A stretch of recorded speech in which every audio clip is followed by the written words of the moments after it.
So did Antifa firebomb Ice Cube's tour bus in Portland, or is it just a coincidence? Antifa firebomb Ice Cube's tour bus in Portland, or is it just a coincidence? The streets lit up with wild chatter, people shouting, "Did Antifa torch Ice Cube's ride thinking it was ice? Coincidence or pure chaos tearing through America again?" This story twists harder than a plot from a crime flick, so buckle up. Late one summer night in Portland, the unthinkable hit social media, Ice Cube's tour bus on fire. The headlines went nuts with words like Antifa, ICE, and bus fire exploding across the internet. Depending on your side of the fence, it either looked like political warfare or just another freak disaster in a city already drenched in protests, tear gas, and burning dumpsters. But here's where it got real weird. A theory started spinning fast. Maybe Antifa thought Ice Cube's ICE bus belonged to ICE, the government's Immigration and Customs Enforcement Agency. Could activists have firebombed it by mistake? The movie, what ended up happening is, of course, my fans show their kids the movie. Yep. Now the parents don't have to say, "You know who that dude is right there? That's Ice Cube." That mix-up between a rap legend and a federal agency sent rumors flying everywhere, turning one strange incident into a full-blown cultural battlefield. To break it down, Ice Cube was in Portland for his Truth to Power tour when one of his tour buses suddenly caught fire.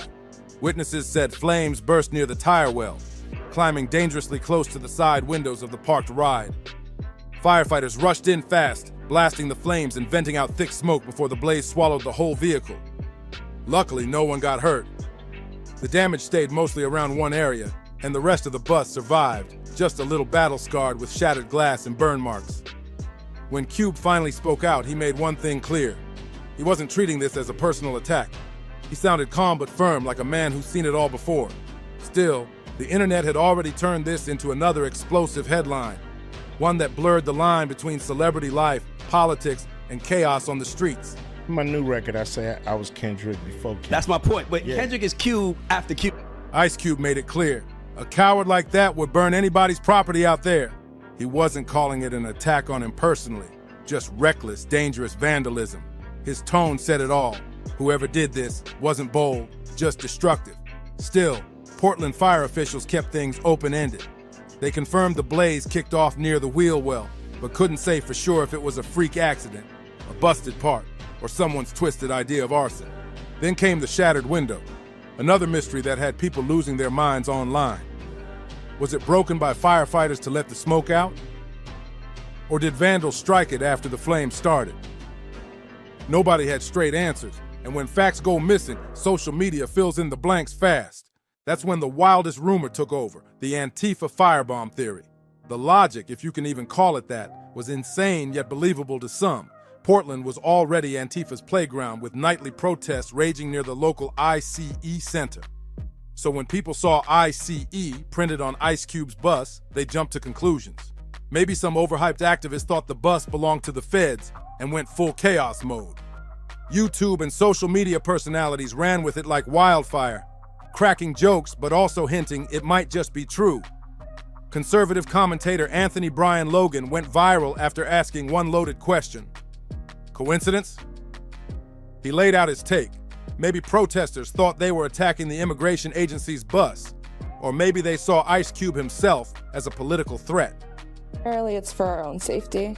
The far right and the state would have a history of targeting anti-fascists. See, Cube had made headlines for showing up on podcasts where he didn't toe the usual liberal line. That alone had some folks labeling him as suspect. Logan argued that Portland's chaos had gotten so out of control, anything could have triggered it. Confusion, politics, or just blind rage. Maybe it really was mistaken identity. Maybe it was misread symbolism. ICE mistaken for ICE. Maybe it was just bad luck mixed with gasoline intention. But let's be real. When your city's burning Antifa a terrorist group, the word coincidence doesn't hit right anymore. To really get why the rumor stuck so deep, you have to look at Portland at that time. It was a battlefield. The ICE building was under constant siege, with protests turning into brawls and federal agents clashing with masked crowds almost every night. The fire didn't just burn a bus, it reignited a city already on edge. Federal agents had their hands full. Rioters were hurling rocks, shooting fireworks, and even trying to torch buildings while officers were still inside. The Department of Homeland Security went public, tweeting that Portland's Antifa crews had been waging battle on the local ICE processing center, attacking officers, setting fires, and even doxing agents by blasting their home addresses online. It was total madness. Flyers spread across the city calling for activists to suit up with masks, shields, and gas gear, promising to bring that wild Portland energy back to the streets. One flyer even declared, "We cook your meals, we haul your trash, we drive your ambulances, we are everywhere." It sounded like a manifesto for chaos, and it fit perfectly with what the city had become, one big pressure cooker about to explode. So when Ice Cube's luxury tour bus went up in flames, even for a moment, it slotted perfectly into that fiery picture of a city spiraling out of control. The idea that protesters might have mistaken his ICE logo for an actual government vehicle sounded wild, but wild enough to feel believable in that atmosphere of smoke, sirens, and graffiti that screamed, "Phage, ICE," on every other wall. The timing only made it more surreal. President Donald Trump was in full crackdown mode, sending federal troops into Portland while denouncing Antifa as professional agitators. He pushed for executive orders against domestic terrorism, and soon after, Antifa was officially labeled a domestic terror group by his administration. The whole situation was cinematic. The same nights Trump's troops clashed with Antifa in the streets, one of the city's most high-profile guests, a rap legend named Ice Cube, had his bus catch fire. Whether it was coincidence or something deeper, the imagery was too perfect to ignore. It played straight into the administration's message. America under siege by radicals, celebrities caught in the crossfire, and law and order as the only solution. Commentators jumped on it instantly. Anthony Brian Logan even hinted something felt off, like maybe it wasn't just bad timing. Meanwhile, others said it was symbolic of Portland's meltdown, a place so chaotic that even megastars couldn't escape the madness. But here's the crazy part.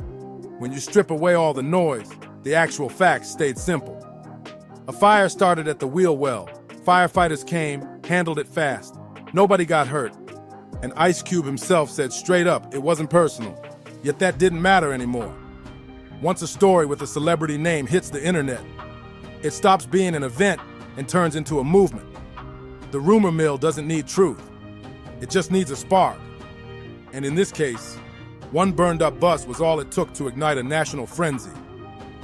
Trump supporters and Antifa critics jumped on the story instantly, calling it proof of extremism gone wild. Meanwhile, skeptics brushed it off as just another wild internet conspiracy. The real investigation by Portland Fire, slow, calm, and methodical, barely got noticed while viral headlines and memes did the real work of shaping what people believed. The idea that protesters might have mistaken a rap legend's luxury tour bus for a government ICE vehicle sounded both hilarious and horrifying. Hilarious because, come on, how could anyone mix that up? But terrifying because it hinted at how reckless things had gotten, with people ready to burn anything that even looked like it belonged to the government. The whole situation felt like something straight out of a dystopian movie. Through all of it, Ice Cube stayed cool under pressure. He didn't point fingers, didn't feed the fire. He just said, a coward like that would burn anybody's property, keeping it neutral, but powerful. That statement left the door open. This might not have been about him at all. Cube's always been outspoken about social issues, but this time, he played it smart, refusing to fan the flames of speculation. And that choice mattered. By not naming names or confirming the rumors, Cube stopped the story from being immortalized as the time Antifa attacked Ice Cube. Instead, it stayed blurry, part accident, part rumor, part symbol of just how wild that era really was.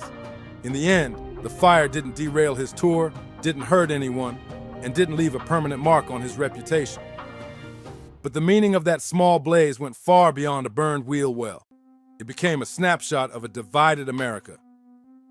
Portland's unrest, Antifa's chaos, Trump's hardline stance, and the country's obsession with turning every small spark into a political explosion, all collided in that one bizarre night. Whether Antifa actually targeted the bus or it was just an unlucky twist of fate, the story stuck because it hit deeper than just celebrity drama.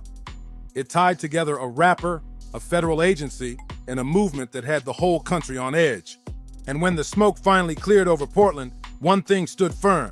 Ice Cube wasn't just there for fame or politics.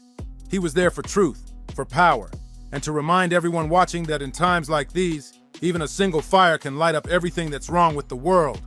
Ice Cube wasn't in Portland to beef with Antifa or to stir up drama with federal agents. He was there for his Truth to Power tour.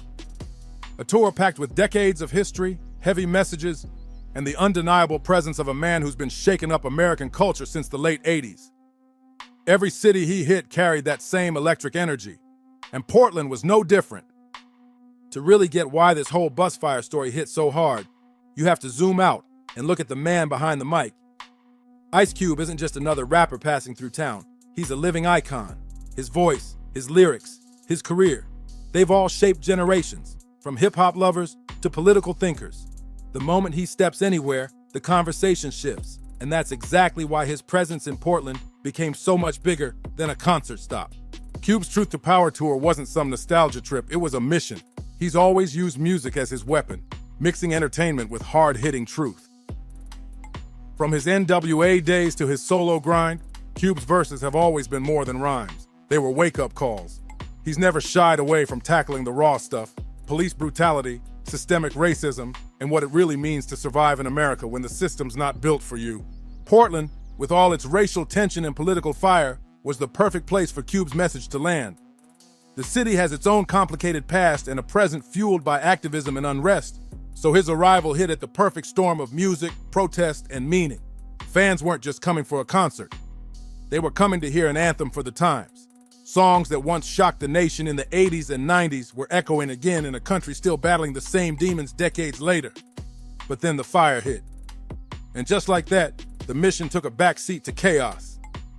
The story flipped overnight, from Truth to Power to tour bus on fire. The irony was wild. Cube came to speak truth, and rumor tried to steal the mic. Yet even that couldn't shake his legacy.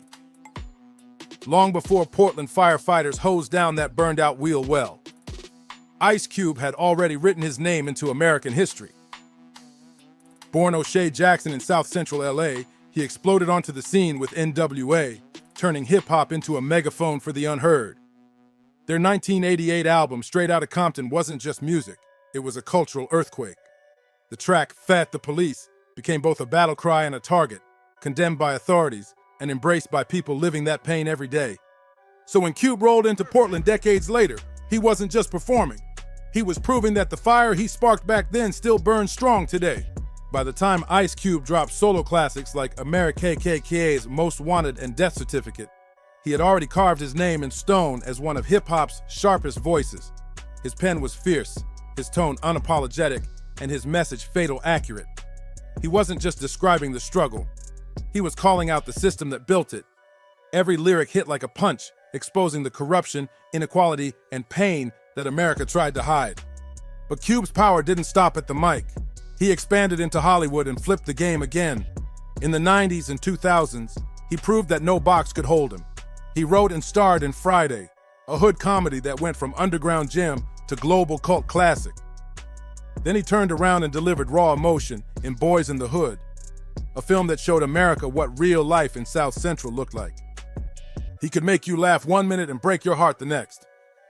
Then came the family-friendly era. Movies like Are We There Yet turned Ice Cube into a household name for kids who didn't even know his music, but recognized his face from the screen. He became that rare artist who could connect with gangsta rap fans, parents, and kids all at once, a full-blown cultural powerhouse. So when Cube rolled into Portland in 2020, he wasn't just some rapper on tour, he was a walking legacy. Decades deep into the game, his impact stretched across generations. His music inspired the likes of Kendrick Lamar and countless others who followed the blueprint he built, fearless, outspoken, and authentic to the core. Younger fans might know him from family flicks like Are We There Yet? Or Barbershop, while teens and 20-somethings rediscovered him through the Straight Outta Compton biopic that told the story of how it all began. And the wildest part? His concerts still pack out with fans from every era, shouting back the same verses that once shook the world in the late 80s. Cube even laughs about it now. He said he meets young fans quoting lines from Friday without realizing he's the one who wrote them. He's proud that his films brought in a new audience, with parents nudging their kids and saying, "That's Ice Cube, the legend." His reach stretches beyond music. It's generational, universal, and still growing strong. Ice Cube didn't just build a career, he built a bridge, a cultural one that carried his voice from one generation to the next. His mark goes way beyond rap and film. His fingerprints are all over American pop culture. Every beat, every scene, every quote. Somehow, Cube's energy is in it. His collabs with DJ Pooh even helped inspire the legendary video game Grand Theft Auto, San Andreas. That's right, one of the most iconic games ever made carries Cube's creative DNA. The whole vibe, from the soundtrack to the street realism, reflects the world he helped define through his music and movies. His art didn't just tell stories. It rewired how stories about urban America are told, from radio to Hollywood to gaming consoles around the world. And the man's range? Unreal. For someone who started as the face of raw defiance, Cube proved he could flip the script whenever he wanted. One minute he's spitting razor-sharp social commentary, and the next he's cracking jokes as a dad trying to keep his cool in Are We There Yet? That kind of versatility didn't just grow his audience. It made him a cultural icon who could connect with anyone. So when fans packed into his Portland show, nobody was thinking about a burned-up bus. They came to witness a living legend. Cube hit the stage with the same fire he had decades ago, performing with that mix of power, attitude, and truth that made him who he is. His set list flowed from the classics that shook the streets to newer joints that hit just as hard. And through every lyric, his message stayed solid: justice, resilience, and power to the people. But there was an eerie twist that night. The irony hit heavy. Just blocks away, Antifa protesters and federal agents were clashing in real time. Tear gas, sirens, and chants filled the streets while Cube was on stage rapping about injustice and broken systems. It felt like his lyrics had jumped right off the mic and come to life outside the venue. His performance wasn't just entertainment. It was a prophecy unfolding under flashing lights and chaos. And that's why the whole bus fire story wouldn't die. For most artists, a damaged tour bus would just be a headache. For Ice Cube, it became a symbol, an open canvas for people to project their own truths onto. Some saw it as proof of Antifa's recklessness. Others swore it was a misunderstanding gone wrong. But no matter how you looked at it, the fire stuck because Cube himself is bigger than any single event. To some, he stands for speaking truth, no matter the cost. To others, he represents Black excellence rising from the margins to the mainstream. And to many, he's living proof that hip-hop, once dismissed as dangerous noise, has become one of America's strongest cultural exports. That's what made Portland such a perfect stop for his Truth to Power tour. A city that prides itself on progressiveness, yet still wrestles with deep contradictions. Protests, racial tension, and political extremes colliding in the same streets. Cube's presence hit like a mirror to it all, reminding everyone that his message isn't just about music, it's about America itself. What was happening in Portland wasn't just Portland's problem, and Ice Cube knew that. His music has always taken local pain and connected it to the national struggle, showing that what hits one community echoes across the whole country. So when his bus went up in flames, accident or sabotage, it became more than property damage.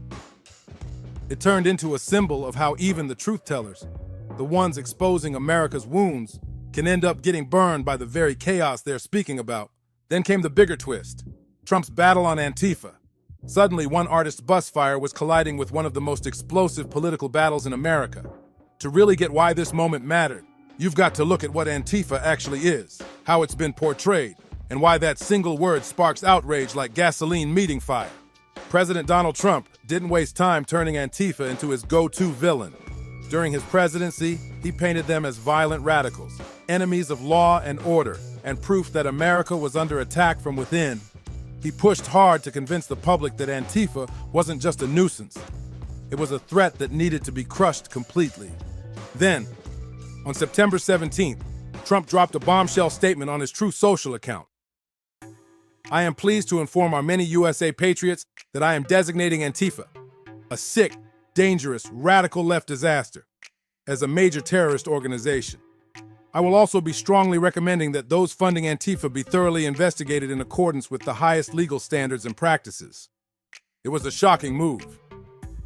Until then, terrorist organization was a label reserved for foreign threats like Al-Qaeda or ISIS, not domestic activists without leaders, offices, or a clear chain of command. Legal experts immediately sounded the alarm, warning that this could clash hard with the First Amendment and set a dangerous precedent that criminalized dissent itself. Critics pushed back, saying Antifa wasn't even an organization. It was more like an idea, a loose identity people used to oppose fascism and authoritarianism.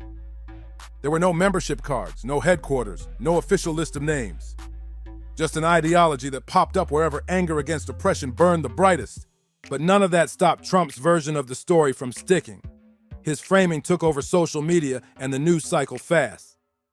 Supporters ran with it, claiming Antifa was behind nearly every protest that got violent, every building that burned, chaos.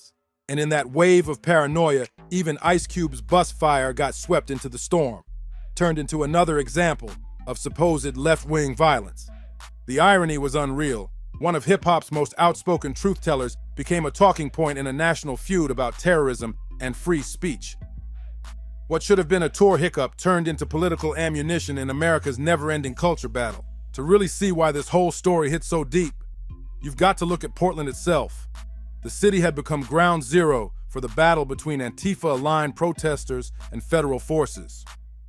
What started as demonstrations against police brutality had morphed into nightly chaos outside government buildings. Federal agents were bombarded with rocks, fireworks, and bottles, while parts of the city looked like an open battlefield. Things got so out of control that protesters were even accused of trying to set fire to an ICE facility while agents were still inside. The Department of Homeland Security went public with fiery statements, claiming that rioters in Portland have repeatedly attacked and laid siege to an ICE processing center. They said arrests had been made and that many of those caught faced federal charges. It was chaos wrapped in politics. Then came a darker twist. Reports that Rose City Antifa, recently branded a domestic terrorist organization, had illegally doxxed CE officers, leaking their home addresses online. Some individuals even sent threats to DHS personnel. The images flooding social media told the story loud and clear. Federal buildings boarded up, graffiti screaming "War on ICE," and scorched walls from exploding fireworks lighting up the night sky. Flyers floated around calling on activists to suit up with masks, helmets, and what they proudly called that wild Portland energy. In a city that tense, it didn't seem far-fetched that someone could have mistaken Ice Cube's tour bus, emblazoned with the word ICE, for a government vehicle. Whether or not Antifa had anything to do with the fire, the symbolism was too on the nose to ignore. For Trump supporters and law and order advocates, it fit perfectly into the story they were selling. This is what happens when you let radicals run your city. The narrative was tailor-made for outrage, but the deeper truth about Antifa is far more complicated. To its followers, Antifa isn't an organization, it's a movement. A loose, leaderless network of activists united by one core mission: to fight fascism by any means necessary. That lack of structure has always been both their armor and their Achilles heel. Without central leadership, it's nearly impossible for the government to infiltrate, prosecute, or shut them down. But that same vagueness lets critics twist it into a shadowy monster, a boogeyman blamed for every protest that turns violent. Most Antifa activists operate in what they call black bloc fashion, dressing in all black, faces hidden behind masks, moving together as one to stay anonymous. And when asked why they cover up, they always say the same thing. It's not about hiding guilt, it's about protection. Protection from police retaliation, online harassment, and being targeted by extremists who hunt them down after protests. In the middle of all that chaos, Ice Cube's burning bus became more than an accident. It became a mirror reflecting the paranoia, the politics, and the power struggle that had consumed Portland, and in many ways, the entire country. Critics, though, see that same Antifa anonymity as a mask for mayhem. They argue it doesn't just protect protesters, it hides vandals, agitators, and those ready to turn chaos into a sport. And then came one of the most revealing insiders, Gabriel Nadales. He joined Antifa as a teenager, but later walked away, writing behind the black mask, "My time as an Antifa activist." His story peeled back the curtain on what life inside the movement was really like. In interviews, Nadal didn't hold back. He said straight up, their true enemy isn't just the far right, it's our system of government and society as a whole. According to him, Antifa wasn't just fighting extremists, it was fighting the very foundation of America. He painted a picture of intimidation, street-level violence, and destruction treated like revolutionary art. Nadal is warned that within Antifa's worldview, capitalism and fascism were basically the same thing, two sides of one corrupt coin. That kind of testimony backed up Trump's image of Antifa as a radical, anti-American force. But it also showed the deeper truth. This wasn't just about broken windows or spray paint. For some inside the movement, it was about tearing down the entire system and starting over. The media, meanwhile, has always struggled with how to cover Antifa. Mainstream outlets admit the group's actions often turn violent, but others argue that violence has to be understood in context, as a response to organized hate groups. This clash of perspectives came to a head after Charlottesville in 2017, when white supremacists clashed with counter-protesters in a fatal confrontation that shocked the world. Trump's infamous comment that there were very fine people on both sides poured gasoline on the fire. Suddenly, every discussion about Antifa turned into a national shouting match. On CNN, Chris Cuomo went head-to-head with a Trump supporter who compared Antifa to neo-Nazis. Cuomo fired back, saying Antifa's actions might be criminal, but their cause, fighting fascism, wasn't morally equal to white supremacy. That single debate summed up America's divide in one tense moment on live TV. So the question kept echoing, is Antifa a terrorist threat tearing down America, or a militant defense against fascism rising again? The answer seemed to depend less on facts and more on politics. For Trump and his base, focusing on Antifa served several purposes. It deflected attention from right-wing extremists who had carried out most domestic terror attacks, and it handed him a ready-made villain to blame for every protest, riot, or broken window during his presidency. Plus, it fit perfectly into his bigger narrative, America under siege by radical leftists. He even hinted at secret donors supposedly bankrolling the chaos. In one interview, he said, Antifa, it's a terrorist organization in my opinion, and we're going to find out who bankrolls it. That kind of rhetoric lit up his supporters and set off a frenzy online. Suddenly, every flashpoint from Portland to D.C. was pinned on a shadowy Antifa army that most people couldn't even define. And that's how one small fire on one tour bus got sucked into a political storm that blurred the line between activism, anarchy, and agenda. When Trump was asked if billionaires like George Soros were secretly bankrolling Antifa, he smirked and said, "You hear Soros? I don't know. We're going to find out." That one line lit the match for a whole new wave of conspiracy theories. Suddenly, the idea of mysterious billionaires funding chaos became gospel across parts of the right-wing media. But here's the thing. Despite all the noise, investigations rarely found anything solid to back it up. Former members like Gabriel Nadal, who once lived inside the movement, said most Antifa chapters were self-funded. They raised money through small donations, merch, and underground concerts, not secret wire transfers from global elites. Still, the story of hidden money refused to die because it fit perfectly into the image of Antifa as something bigger, darker, and far more coordinated than it really was. Then came the legal firestorm. Trump's push to label Antifa a terrorist organization sent shockwaves through the legal world. Unlike Al-Qaeda or ISIS, Antifa isn't a structured group, it's a banner, an ideology. So calling it terrorist wasn't just about targeting individuals. It risked criminalizing a belief system itself. Legal experts sounded every alarm they could, warning that this move could shred the First Amendment. If the government could label Antifa a terrorist organization, what's next? Could future presidents slap that same label on racial justice movements, environmental activists, or even religious groups? Once that door opens, any form of dissent could be branded as terrorism. And that's a chilling thought. But Trump's supporters weren't having it. They argued that Antifa's street tactics, violence, arson, intimidation, took them far beyond the realm of free speech. As one conservative commentator shouted on air, "These aren't protests, these are crimes." To them, it was cut and dry. If Antifa was involved, it wasn't activism. It was terrorism, plain and simple. That clash between protest and public safety cut straight to the heart of America's divide. Where does protest end And where does terrorism begin? For Trump, there was no gray area. Antifa out of the context. Part of what makes Antifa so complicated, though, is its embrace of an old-school anarchist idea called propaganda by the deed. The concept flips the script on traditional protest. It says acts of defiance are the message. Smashing a window, lighting a small fire, throwing a brick. These aren't meant to win battles. They're meant to spark movements. Each act of chaos is meant to shout, "We're here and we won't be silenced."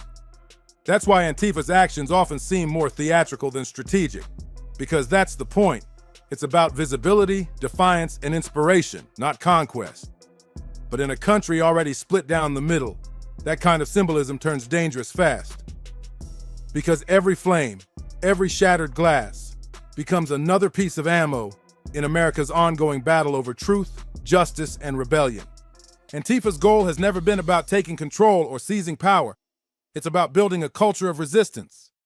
They want to inspire others to stand up, push back, and disrupt the system they see as corrupt. But that same approach is exactly why their actions are so easily branded as terrorism. When the violence itself becomes the message, the line between activism and anarchy starts to blur fast. That's why, to critics, even Ice Cube's bus fire in Portland, accident or not, fit perfectly into the Antifa chaos narrative. It became another visual symbol of disorder, another headline people could point to and say, "See, this is what happens when Antifa shows up." Whether or not they were actually involved didn't even matter. The story just looked like it belonged to them. To really understand Antifa, you have to look at who they worship and who they reject. Former members say the movement doesn't draw inspiration from polished politicians or mainstream figures. Their heroes are revolutionaries like Che Guevara, the Zapatistas, and other anti-establishment fighters who challenge power directly. Mainstream progressives like Alexandria Ocasio-Cortez. Antifa sees them as too soft. Some chapters even mocked AOC's Green New Deal, calling it a capitalist half-measure that props up the very system they want to dismantle. As former activist Gabriel Nadal has put it, they think AOC's not left enough. In their eyes, any leader still working within government is already compromised. And when it comes to enemies, Antifa doesn't stop at the far right. They see the entire American system as the real villain. Republicans, Democrats, police, ICE officers, all are viewed as protectors of capitalism, which they equate with oppression. That radical lens puts them in conflict not just with Trump, but with nearly everyone in the political mainstream. But here's where it gets dangerous. Antifa's rise hasn't happened in a vacuum. Their presence provoked the birth and growth of right-wing counter-movements like the Proud Boys and the Boogaloo Boys, groups that see themselves as soldiers fighting back against Antifa's influence. When those sides collide in the streets, masked faces versus tactical vests, the tension explodes. And that's the terrifying cycle we're stuck in. One side pushes, the other retaliates, and America's streets turn into battlegrounds where ideology meets violence. Every clash just fuels the next one. Each punch, each broken window becomes fuel for both sides to recruit, radicalize, and gear up for the next showdown. Gabriel Nadal has warned exactly about this fatal spiral. When the Boogaloo Boys show up and beat up Antifa, Antifa doesn't disappear. They go home, recruit more, and come back stronger. It's a violent feedback loop that never ends, each side feeding off the other's rage. So when you look at the fire on Ice Cube's bus through that lens, it stops being just an isolated spark. It becomes another chapter in the endless story of escalation. Even if Antifa had nothing to do with it, the mere suspicion tells the real story. It shows how deep the distrust runs, how fast people are ready to assign blame, and how every small incident turns into proof of something bigger, darker, and more divisive. In the end, the Portland bus fire wasn't just about a burned vehicle, it was a mirror reflecting America's chaos. The spectacle overtook the facts, transforming a local mishap into a national flashpoint. For Trump supporters, it confirmed Antifa's recklessness. For critics, it exposed how fast rumors can morph into political weapons. The truth, that the cause of the fire still isn't clear, barely mattered. What mattered was the narrative it created. Just like Antifa uses symbolic acts to rally movements, political leaders and media voices use symbolic events to stir outrage. The fire itself became propaganda by the deed, not because of who started it, but because of what it came to represent. A nation ready to burn over its own divisions. If you found this breakdown eye-opening, drop your thoughts in the comments. Don't forget to hit that like button, subscribe to the channel, and share this with someone who needs to hear the truth. And keep watching. Click one of the boxes on your screen right now for more stories that'll blow your mind. See you on the next one.